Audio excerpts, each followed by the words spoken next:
Maritime workers threaten nationwide strike. CAF raises AFCON prize money. The news in details.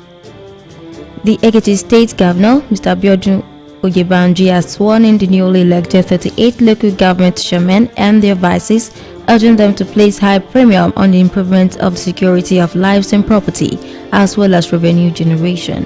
The occasion was held at the Osuntokun Pavilion Government House grounds at Ado-Ekiti. Adedayo Adeleye has the details.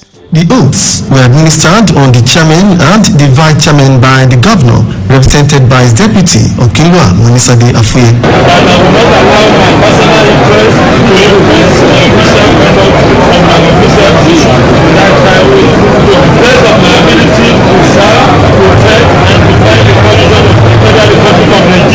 Governor Oyebanji, while addressing the gathering, congratulated the chairman and their vice for the success recorded at the just concluded local government election. The governor charged them to hit the ground running by providing adequate, quality and equitable services on a consistent basis. So the new S-men, what she's giving, what she's expected. The task before you is an enormous one. The pressure to perform, even in the face of inadequate resources, we suggest that you have to be innovative, creative, and resourceful. There should be no excuse for failure. He advised the newly inaugurated council chairman to be magnanimous in victory, saying it became imperative for them to take a cue from his government's passion for prompt and proactive service delivery. Governor Oyebanji also urged them to prioritize security in their locality and embark on projects that have direct impact on the people. He also appealed to the council chairman to embark on aggressive internally generated revenue and as well be fair to every community in project execution and appointments. We are expected to manage the publicity of your local government and ensure no one is left out or behind. I don't want to entertain any political crisis or hostility from any corner. We should all work together as a team and learn to resolve issues amicably.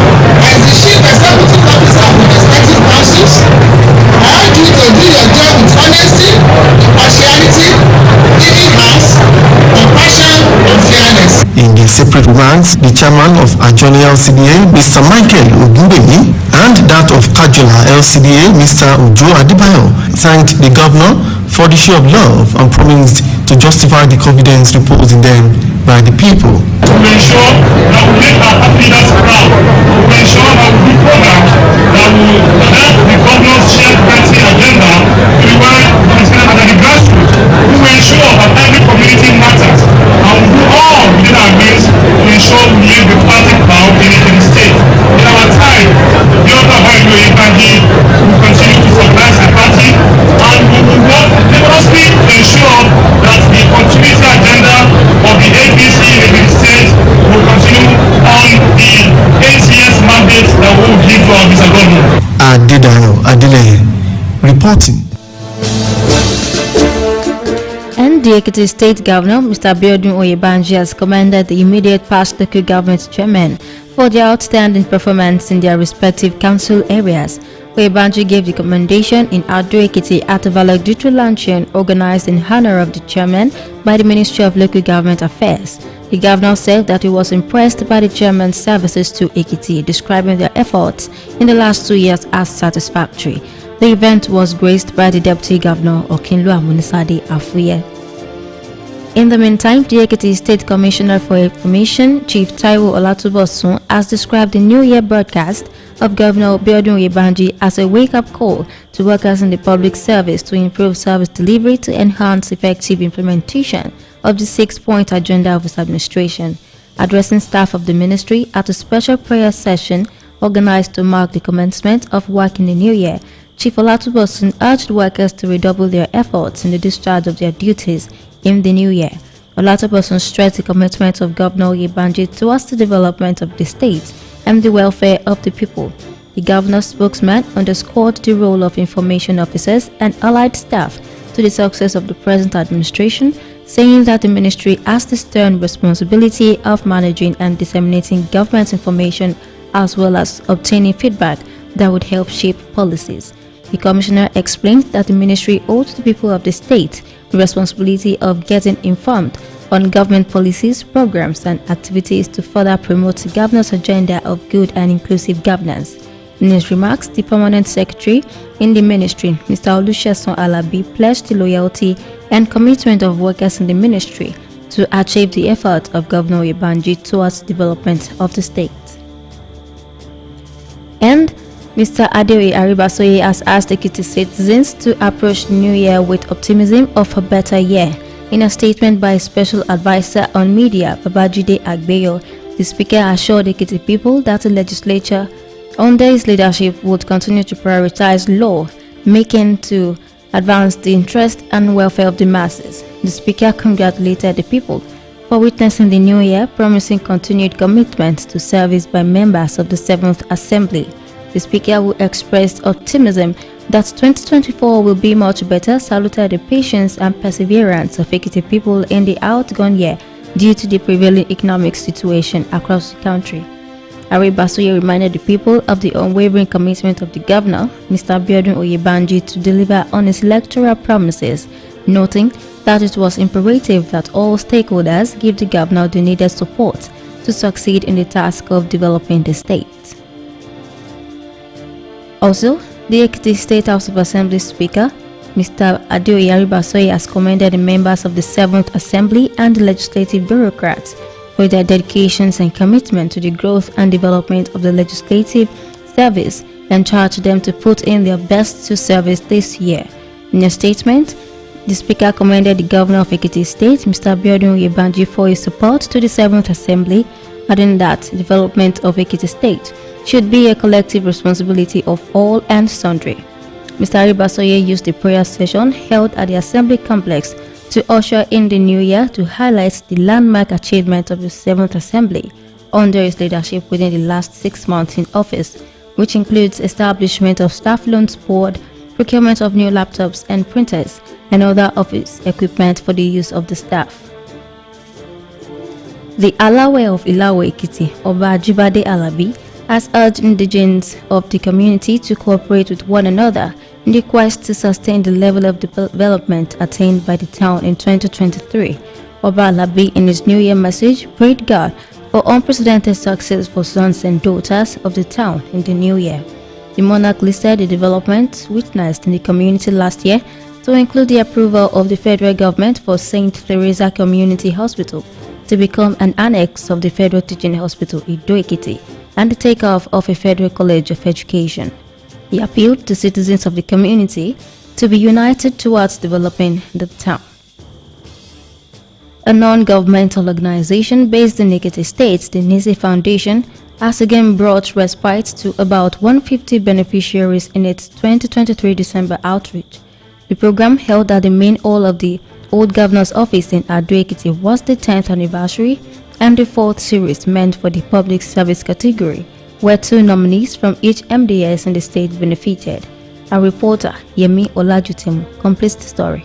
The president of the foundation, Mrs. Oyeyemi Kayode, who explained that the program was poised on her experience, having been raised by a widow, said the move was a way to give back to the society and to keep the instruction of God. She said that the move was to show love and encourage the elderly about their health and other challenges that they might be facing, as well as use the avenue to remind them to lean on God for support. We also talk to them about God, because God is the main factor, is our main frame. And when they are leaving, we give them little foodstuff. We have one for the church. We normally do that one around June and July every year. This one is for the public service. And the third phase is the outdoor service. We do go out to give out food items to the aged and even sometimes the widows that are outside there. When you get to Irona side, Ojudo, and there are other parts of Ado-Ekiti that you see real old people. She charged the beneficiaries not to lose hope, noting that the fact that they lost their husbands does not warrant that they neglect their children. Mrs. Kayode advised them to reach out to others whose conditions might be more critical than theirs The fact that your husband died doesn't mean that your children should be neglected. Praise God. Take care of your health as much as you can. Manage your health and see how you too can impact the society. In his sermon, Pastor Taiwo Ajobewe gave various biblical examples to show that age does not matter when God is at work. Charged the participants to keep having faith in God with prayers. The program also featured a health talk by Mrs. Funke Martins Adetoye, who spoke extensively on the menopausal and andropausal symptoms. She emphasized on the need to take enough water, regular exercise, cultivate the habit of eating well and rightly, avoiding in-between meals, noting that regular medical checks must not be taken for granted. According to her, Christians must apply knowledge to faith to avoid illnesses going beyond control. The husband of the founder and president of the NISI Foundation, Mr. Kayode Ojo, who presided over the prayer session, called on privileged in the society to always remember those in need. Meal package and raw food items were given to the participants. Some of the beneficiaries thanked the foundation for the timely assistance they always receive, while they prayed for more grace over the president and founder of the NGO, Yemi Olajutemu, reporting. Members of the Annunciation School Old Boys Association, Asoba, Ikere Ekiti, has been urged not to lose focus towards the development of the alma mater. Stakeholders at the maiden iconic award ceremony and annual dinner of the association gave the charge at the Emmanuel Event Center, Ikere Ekiti. Bukola Adebukola reports that Obade Jimmy Adu was the royal father of the day. The report. It was a moment of celebration as members from far and near gathered to rejoice with their former schoolmates.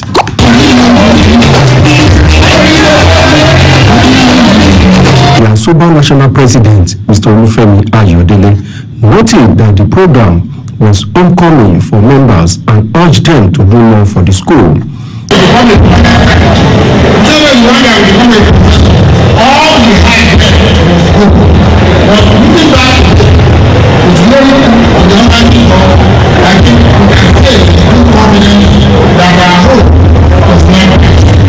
The chairman of the occasion, Chief Oluwole Ariyo, who congratulated members and awardees for witnessing the day, said that they should contribute their quota to sustain the tempo of success.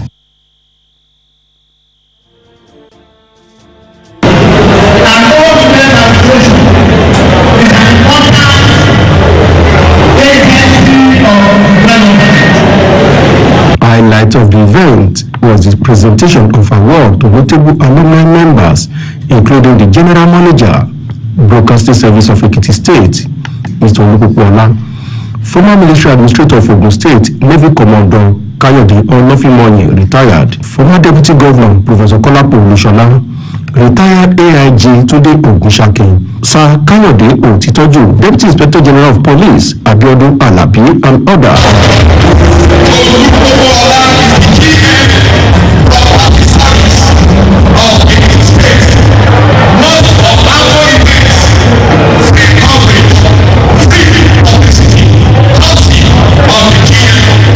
Of the award recipients promised their support to the school at all times.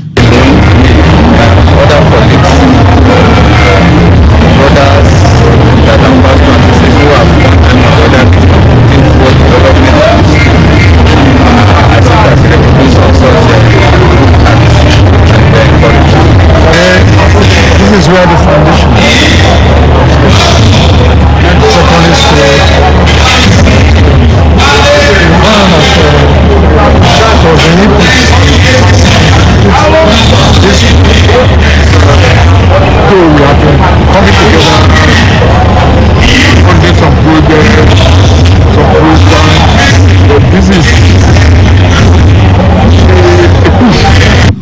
Bukola Adebukola reporting. This is the broadcasting service of Ekiti State. For news, information, or comments, send to bscsnewsroom@gmail.com. The Nigerian Air Force (NAF) has shifted the 2024 Zonal Aptitude Test for recruitment of tradesmen, non-tradesmen, and women from January 6 to January 13. This was contained in a statement by the Director, Public Relations and Information, AVM Edward Gapquet in Abuja. Gapquet urged all applicants to note that all other details remained unchanged. And the Nigerian Army has begun investigation into fraudulent activities by candidates of the ongoing 86 regular recruits intake. The investigation is to identify extent of fraudulent activities by candidates or syndicates. Army spokesperson Major General Onyema Nwachukwu confirmed this in a statement. The investigation was instituted after 3 candidates were caught attempting to secure vacancies designated for candidates with legal state indigenship. The Economic and Financial Crimes Commission (EFCC) has frozen private accounts with 30 billion naira of the 44 billion naira moved from the accounts of the National Social Investment Program Agency (NSIPA). EFCC traced the funds to multiple accounts to which the funds were moved by some NSIPA officials. It was gathered that the 44 billion naira was suspiciously transferred from NSIPA's accounts into private and corporate accounts linked to those serving as fronts. And a former Minister of Humanitarian Affairs, Disaster Management and Social Development, Sadiya Umar Farouk, has written to the Economic and Financial Crimes Commission (EFCC) apologizing for failing to appear before the Commission to answer questions on the alleged laundering of 37.1 billion naira during her tenure. The spokesman of the Commission, Dele Oyewale, told newsmen that the former minister wrote to the Anti-Graft explaining that she is not disposed for now to appear before the Commission. He added that the EFCC has directed her to honor the invite without further delay. The National Association of Nigerian Students, NANS, Benin Republic, has revealed that over 15,000 students in the country have been affected by the recent ban on schools in the region. NANS for this reason called for leniency over the ban on validation of degree certificates from the country and Togo. In a chat with newsmen, the NANS president of Benin Republic, Ugochukwu Favor, said the government should consider legitimately admitted students. The Maritime Workers Union of Nigeria has threatened to commence a nationwide strike on Tuesday, January 9, disrupting operations at seaports, jetties, and oil and gas installations throughout the country. In a statement by the union's head of media, John Ikemefuna, revealed the decision on behalf of the President General, Adewale Adeyanju. The imminent strike is the result of international oil companies and state drawing contractors' repeated failure to follow existing state drawing legislation that protect the union's rights. The city of Ibadan, Oyo State, in the early hours of today witnessed the first rain in 2024.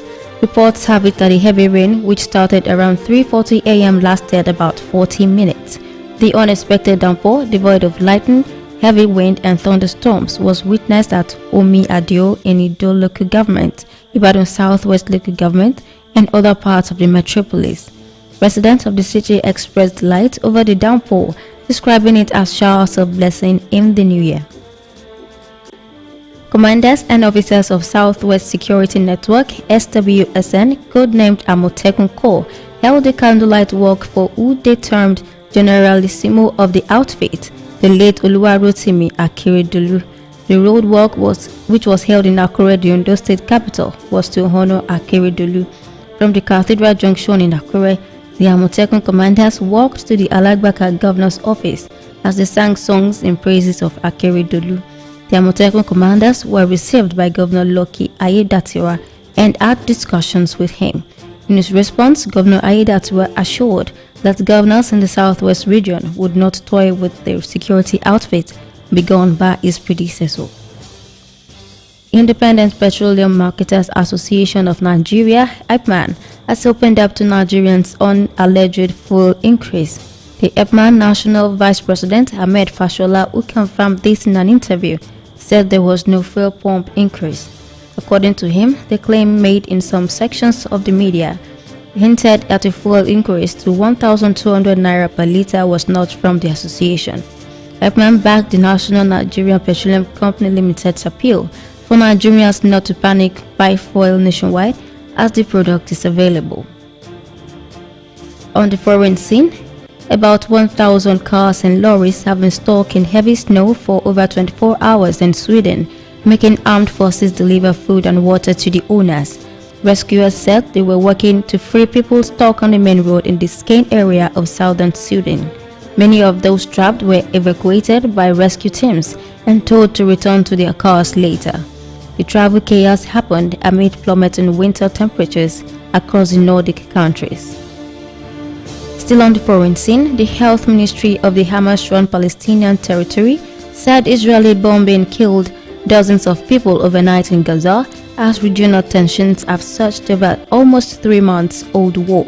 U.S. Secretary of State Antony Blinken was due to head to the Middle East, the top diplomat's fourth trip to the region since the Hamas attack of October 7 triggered the bloodiest over Gaza war. The Israeli military, in its campaign to destroy the Islamist militant group, has reported more strikes in and around Gaza City, now a largely devastated urban combat zone. To sports, Al Nassr forward Cristiano Ronaldo has been named on a 23-player shortlist for the fifth Pro Team of the Year. The 38-year-old scored 54 goals for club and country in 2023. Also nominated are Inter Miami and Argentine forward Lionel Messi, Manchester City's Erling Haaland, and the PSG forward Kylian Mbappe. The fifth Pro Award is selected by over 28,000 professional footballers and is the only global football award decided exclusively by professional footballers. The players were nominated for their performances from December 19, 2022 to August 20, 2023, inclusive, and the players selected must have played at least 23 games within the period. And the Confederation Africaine de Football (CAF) has announced an increment in the prize money for winners of the 2023 AFCON in Cote d'Ivoire to $7 million, up from the previous amount of $5 million. The body announced a 40% increase in a statement. It also stated that the runner-up of AFCON Cote d'Ivoire 2023 will now get $4 million. Each of 2 semi-finalists will receive $2.5 million, and each of 4 quarter-finalists will receive $1.3 million. CAF President Patrice Motsepe said he's confident that the increase will help the development of football on the continent. Still on sports, Nigeria's highest-ranked table tennis player, Quadri Aruna, has exited the World Table Tennis Men's Finals in Doha following a 0-3 defeat to world number 1 Zhou Fan. The quarterfinal game at the Lusail Sports Arena today saw the Chinese dominate the game. Aruna, the world number 16, came close in the second set, but Fan showed class and claimed victory. To end the BSCS News and Reports, here again are the main points. We told you that the Ekiti State Governor, Mr. Biodun Oyebanji, has sworn in the council-elected chairman. It was in the bulletin that the Ekiti State Commissioner for Information, Chief Taiwo Olatubosun, has urged workers to increase their productivity this year. We also heard that maritime workers have threatened to commence a nationwide strike on January 9 over welfare of staff. Lastly, on the BSCS News and Reports, you heard that Confederation Africaine de Football has announced an increment in the prize money for winners of the 2023 AFCON in Cote d'Ivoire. A message for you: shun reckless driving this new year for the safety of your life and others. That's the BSCS News and Reports as put together by the production team and edited by Shola Olorunlaro. I am Shola Fumi Uguntuashi. Goodbye for now.